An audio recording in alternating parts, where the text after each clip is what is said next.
Hey everyone! Welcome to the ZenExplains. Ever heard the one about how lightning never strikes the same place twice? Or how about the myth that sugar turns kids into hyperactive little tornadoes? Well, today we're busting some of the most popular myths out there, things you've probably believed your whole life.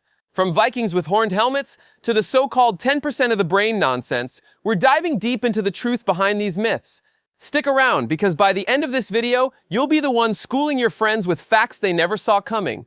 Don't forget to hit that like button, subscribe, and let's get started. Number 1, you've probably heard the myth that sugar turns kids into little tornadoes, but that idea is completely off base. Scientists actually tested this theory. They gave some kids regular sugar, others got a placebo fake sugar, and neither the kids nor their parents knew who got what. The result? Absolutely nothing. The kids who had sugar weren't any more hyperactive than those who didn't. However, when parents thought their kids had sugar, they suddenly started seeing them as little energy balls. Parents are watching their kids like hawks, waiting for any sign of extra energy. The kid jumps once? Oh, must be the sugar. They laugh? Sugar rush. This whole idea really took off in the 1970s when a doctor claimed food additives were making kids hyperactive. Naturally, parents jumped on that idea and it stuck. But the reality is, a kid bouncing off the walls at a birthday party probably has more to do with, well, being at a birthday party, excited, playing with friends, and maybe even a little sleep deprived. Those kids would likely be just as hyper if you gave them sugar-free cake. Number 2, you've probably heard the claim that humans only use 10% of their brains. Well, that's about as true as saying fish only use 10% of the ocean. This myth is so popular that Hollywood has made entire movies based on it, where someone takes a magic pill and suddenly they're solving quantum physics while doing backflips. But the reality is far more interesting. Your brain is working hard all the time, 100% of the time. Scientists can now use special scanners to watch the brain in action, and they see activity lighting up all over, constantly. Even when you're asleep, your brain isn't resting. It's controlling vital things like your breathing, managing your heartbeat, and yes, replaying those embarrassing moments from your past. Even though your brain only accounts for about 2% of your body weight, it's an overachiever, using up about 20% of your body's total energy. To put it in perspective, it's like having a tiny space heater that's always on and eating up all your electricity. Now, if 90% of your brain really wasn't doing anything, evolution would have gotten rid of it a long time ago. Nature doesn't keep useless stuff lying around. The 10% myth probably originated from a Harvard researcher in the 1800s, who was actually talking about how humans weren't living up to their full potential. Somehow that got misinterpreted to mean we only use 10% of our brains. Spoiler alert, your brain is working overtime. Number 3, you've probably heard the myth that if a penny is dropped from the top of the Empire State Building, it could punch a hole through someone's skull. Well, that's absolutely not true. Here's why. When a penny is dropped from a great height, it starts falling and picks up speed due to gravity. However, air resistance quickly comes into play. Air isn't just empty space, it's a fluid that pushes back against anything moving through it too fast. So as the penny falls, it hits air molecules and starts to tumble, which slows it down. After falling about 50 feet, the penny reaches what's called terminal velocity. This is the maximum speed it can reach, and it's only about 25 miles per hour, slower than an average bicycle rider. Getting hit by a penny traveling at that speed would feel more like someone flicking you. Annoying, but definitely not deadly. Now, if you could drop that same penny in a vacuum, like in space, it would accelerate to speeds over 200 miles per hour. But here on Earth, you're far more likely to get seriously hurt by something like a falling ballpoint pen. Those little guys are aerodynamic enough to act like tiny arrows, and their sharp tip could definitely cause more damage than a penny. Number 4, the old saying that lightning never strikes the same place twice is totally misleading. In fact, lightning hits the same spot over and over again, especially if that spot is tall and exposed. For example, the Empire State Building gets struck by lightning about 25 times every single year. And then there's Roy Sullivan, a park ranger who earned the nickname, the human lightning rod. Why? Because he was struck by lightning not once, not twice, but 7 times. Yes, 7. Remarkably, he survived every single strike. After the 4th time, his coworkers started to avoid him during thunderstorms. Can you blame them? Lightning tends to hit tall objects repeatedly, so if you're the tallest thing around, like a lone tree standing in the middle of a field, you're pretty much a prime target for a lightning strike during a storm. And get this, lightning can strike even miles away from the actual storm. These are called bolts from the blue, and they can come out of a perfectly clear sky. Imagine this, you're outside, enjoying what seems like a nice day, and suddenly lightning strikes without warning. It's not as rare as you might think. Number 5, contrary to what movies and cartoons may have you believe, Vikings never wore horned helmets into battle.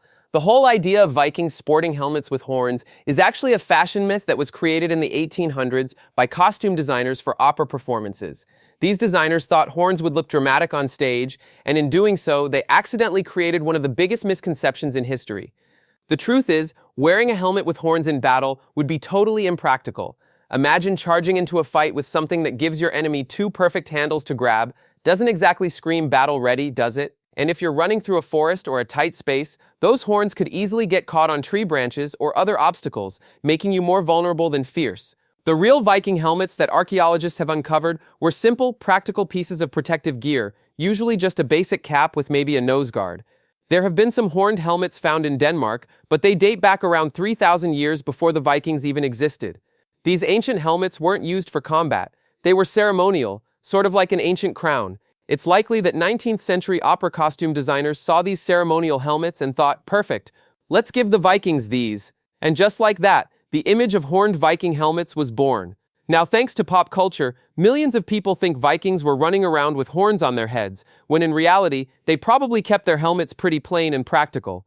Number 6. You've probably heard the claim that shaving makes your hair grow back thicker and darker. Well, that's simply not true. When you shave, you're cutting the hair off at a flat, blunt angle. Imagine cutting a tree branch with a chainsaw. When you chop it straight across, the stump feels rougher than the natural tapered end of the branch.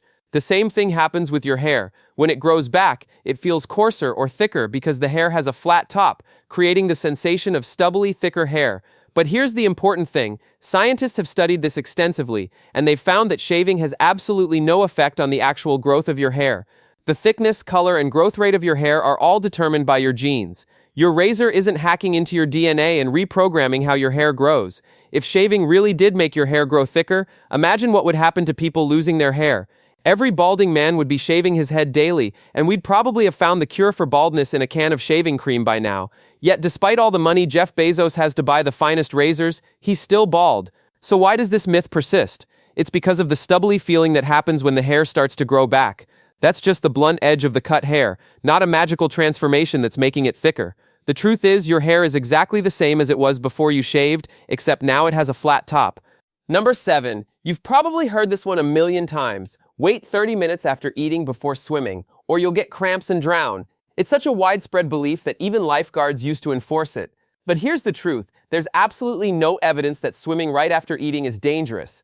In fact, there's not a single documented case of someone drowning because they ate before diving in. The myth came from the idea that after eating, blood rushes to your stomach to help with digestion, leaving your arms and legs without enough blood, which supposedly causes cramps. But the reality is that our bodies are fully capable of managing both digestion and physical activity like swimming.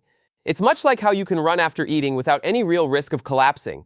Sure, if you decide to swim intensely right after eating a massive meal, you might feel a mild cramp, but that's more about the physical exertion, not the act of eating itself. The American Red Cross has confirmed that swimming after eating isn't a real danger. In fact, competitive swimmers eat during their training sessions without any problems. Of course, if you're planning on doing an intense swim, maybe it's best to avoid eating an entire pizza right before hitting the water, but that's about it. For most of us, enjoying a light meal and then going for a swim is perfectly safe.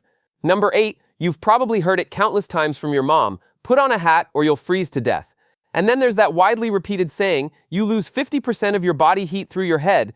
Well, it's time to put that myth to rest because it's simply not true. The idea originated from an old Army survival manual that suggested 40 to 45% of body heat escapes through the head. However, there's a key flaw in their experiment. They had participants dressed in full winter gear except for their heads. Naturally, the only part exposed to the cold was the head, so most of the heat escaped from that area. This is why the myth got started in the first place. In reality, your head makes up about 10% of your body's total surface area, so it can only lose roughly 10% of your body heat, no more, no less. Heat loss is actually proportional to the amount of skin that's exposed to the cold, so if you have your arms uncovered, they'll lose just as much heat as your head would. Now, your head might feel especially cold because it has more blood vessels close to the surface, making it more sensitive to temperature changes. But that doesn't mean you're losing significantly more heat from your head compared to other parts of your body. There is, however, one exception to this advice. Babies and small children have relatively larger heads compared to their bodies, so they do lose more heat through their heads. But for adults, it's all about the exposed skin. Your arms, hands, and other uncovered body parts will lose heat at the same rate as your head. Number 9, the idea that goldfish have a memory span of just 3 seconds is widely believed, but it's completely untrue. In fact, goldfish are far smarter than we give them credit for. Contrary to the common myth, these little swimmers have remarkable cognitive abilities. In fact, scientists have put goldfish to the test by placing them in mazes. Not only did they navigate their way through the maze, but they were able to remember the solution for months afterward. So the next time you see a goldfish, don't assume its brain is as small as its bowl. It's actually quite capable. Goldfish are even able to recognize faces. Picture this. You're a goldfish, swimming happily in your tank, and then you see someone standing by the bowl. You think, oh, it's John again. He's the one who feeds me. The ability to distinguish individual faces isn't something you'd expect from a creature so small, but it shows just how advanced their memory really is. These fish are also quite trainable. Believe it or not, some goldfish trainers have taught them to perform tricks like swimming through hoops or even playing a little game of soccer. And that's not all. Some goldfish have been trained to recognize and differentiate between various pieces of music.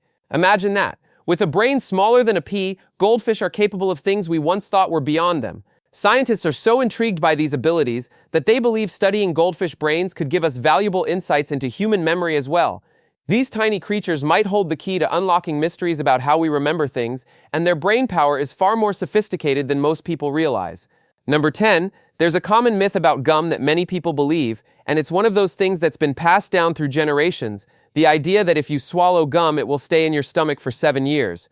This is absolutely false. In reality, when you swallow gum, it doesn't just sit in your stomach for years like some people claim. Instead, it follows the same path as any other food you eat. The only difference is that your body can't digest it in the usual way. You can think of gum like corn kernels. It's something that passes through your digestive system without being broken down. The majority of the gum will leave your body within a day or two, exiting through your digestive system naturally. Your body is constantly working to move food along, so there's no chance of gum just sticking around in your stomach. Now, as for the horror stories about gum causing serious health issues, unless you're consistently swallowing massive amounts of gum every single day, there's nothing to worry about. The human body is pretty resilient, and we've been chewing all sorts of things for thousands of years. Take the ancient Greeks, for example. They chewed on tree resin, and the Mayans chewed something called chicle, a natural substance derived from rubber trees. Despite their regular gum-chewing habits, none of them ever had to deal with the horror of 7 years of gum buildup. While gum won't stay in your stomach, it's another story when it comes to sidewalks. There, gum can stick around for a very long time, making the pavement look like a sticky graveyard for chewed-up pieces. That's all for today. I'll be making more videos like this, so if you found this interesting, don't forget to subscribe to stay updated with future content.